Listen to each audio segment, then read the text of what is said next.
Hi guys, I know it's been a while since I've done any kind of video or anything, but I've just been pretty busy lately. Obviously with my initial move over to the UK, and then obviously from my move from Bristol out to Derby. Basically just want to kind of give a video because a couple of people have been asking where I am and stuff, and how I'm doing. So personally for me, I had a good couple of weeks in the last maybe week and a half. My depression starting to come back quite heavily. I expect this to happen constantly. The insomnia is back, the dark thoughts are back. And for those asking, the injury is healing quite well as it can be, so I'll be out for another couple of weeks in a cast. Hopefully get back walking, back into work, back into football as soon as I can.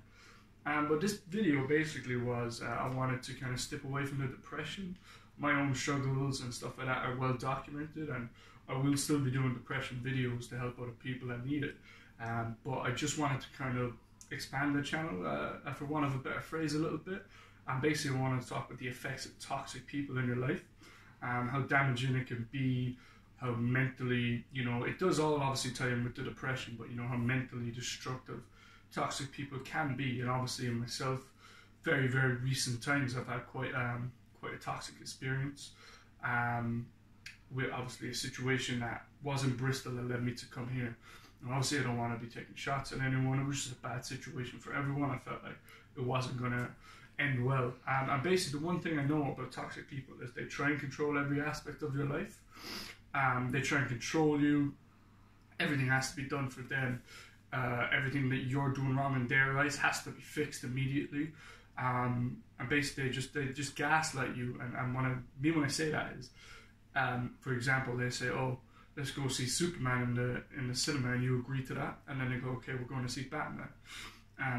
And then they convince you that they had never said Superman. That's quite a simplistic, obviously, example, but it's the best example I can think of. Basically, they lead you to believe that you've agreed to things or you've said things that you didn't say. In my case, it was that I was making comments that I wasn't making. And this was being told to me on a regular basis. I was saying this, I was muttering under my breath, and I knew for a fact that I hadn't been. And had this been a couple of years ago when I was, at my darkest depths and, in a place where I was really just wanting to die, I probably wouldn't have been able to get out of it. But because I'm kind of a bit more confident in myself, a bit more self-aware of everything, I was able to, realize that, no, I didn't say that, no, I didn't do this, this is not what happened. So back to the original point, what I find is they try and control every aspect of you. And when they can't do that, when you've broken the shackles and you're saying, okay, you're not going to control me anymore, what they try and do then is control the people around you, so that, people think differently of you.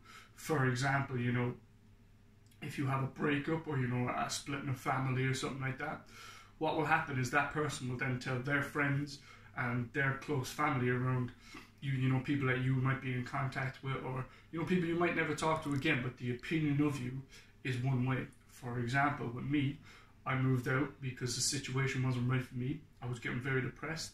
I was getting suicidal again. I had to move from this situation. Otherwise, it would have ended badly for myself. And basically, that all equated to that I didn't want to work. And then obviously the opinion of me in there is that I don't want to work. The opinion that's been said of me is that I'm not hard working, I'm lazy, I'm this and that. When in truth, I'm depressed, I have anxiety attacks, I have panic attacks. Sometimes I just can't fucking get out of bed and do it. And that's okay, that's their opinion. It's, there's nothing wrong with that. We disagreed, I didn't like the way it was said to me. I got out of that situation. Now, obviously, it's not that easy because I understand for people who kind of text me and stuff like that. When you're that depressed, it's very difficult to back yourself, because what people don't understand about depression is that what people think of you is nothing compared to what you think of yourself. The person who has the lowest opinion of you is you. And when people are telling you, oh, you're doing this wrong, you're doing that wrong, you start to not doubt yourself, because you already doubt yourself, but you just start to self-implode. And the reason it's so mentally destructive is because when you're hearing that from someone who's supposed to be close to you, it's really damaging. They're telling you need to fix this, these are bad traits that you have, all this is wrong. When really you're just being yourself, you're kind of coming out your shell, you might be making jokes here and there, whatever it may be, however you are in your personal life. But I think, yeah, and then once obviously they start, once you break free, the reason they control the people around you is because if people are constantly telling you, and it's not just one person, it's this person, it's that person, and you don't really consider where the source is coming from. because you're emotionally involved. So you obviously just think, okay, this is obviously the way I am. I need to change me. And, you know, the best way to put it is just cut the bullshit out, you know, and the easiest thing to do is cut ties. It's not the easiest thing, sorry, the simplest thing to do is to cut ties with them. Don't get yourself involved because it's never going to end well.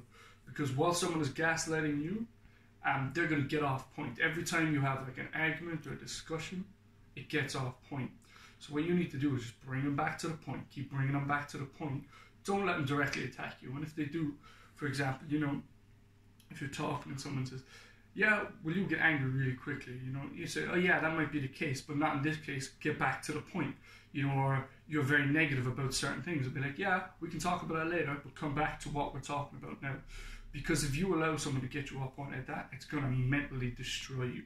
And it's the funny thing is that you're already mentally destroying yourself. The last thing you need is someone else to try and do it.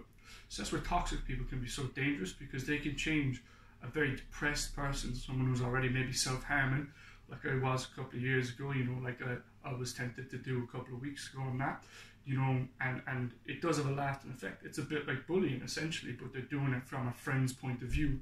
So it's worse, because when you become out of it, you feel betrayed, you're baffled, you just can't kind of come to terms with it, you don't really process it that well.